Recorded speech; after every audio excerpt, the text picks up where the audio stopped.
Qaranlar aziz obunachilar, bu tarafimiz Baland Köpür. Baland Köpür'e çıkmayın, on taraf aylanasılar. On taraf aylanganlaringizdan keyin ikinci joy. Keyin qaranlar, bu tarafimiz Furqat maktabining ko'chasining boshida, bu tarafi Furqat maktabine ketiladi. Keyin uyimizning manzili.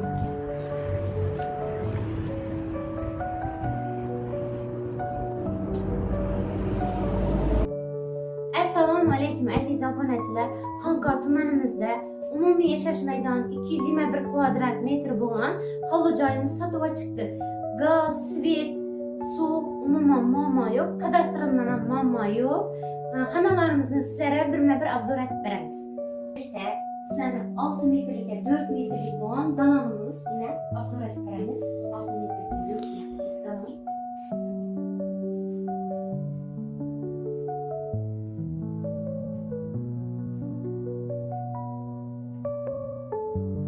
Eşikten gireverişimizde çap tarafımızda 6 metrlik 3,5 metre olan spalniyemiz var. Birini haklasanızla özelliğiniz mehmanxana temizleyen buladı. Özelliğiniz haklagan değil.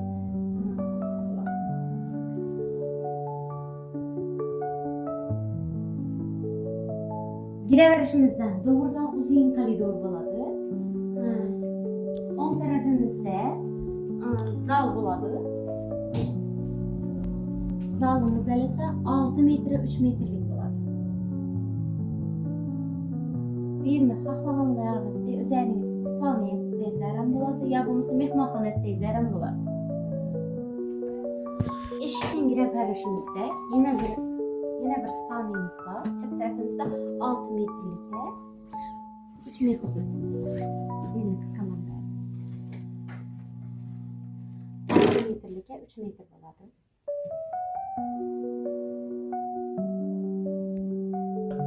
Koridorumuzda ahirinde kuxnamızın eldinde 9 metre 3 metrelik oturadigan yana bir xonamiz bor. Xohlasanızlar bir yere uголок qo'yib, kuxnyani ikinchi kuxnya etsangizlar ham bo'ladi. Kuxnyamiz bo'ladi. Yana bir narsa aytacak edim. Uy sotilgandan keyin ban tarafimiz bag'yana chiqaverish bo'ladi. Bu yerda bonisam tayyor holatda, hamma narsasi tayyor. Banimizda yine yozgi letniy kuxnyamiz bo'ladi. Ban tarafi yozgi bo'ladi. Keyin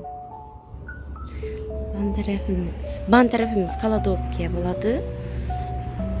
Ban tarafimiz esa tualet. Tualetlar ham unitaz bo'ladi. Hamma yerlar kafe, topli pollari, hamma narsalari bor.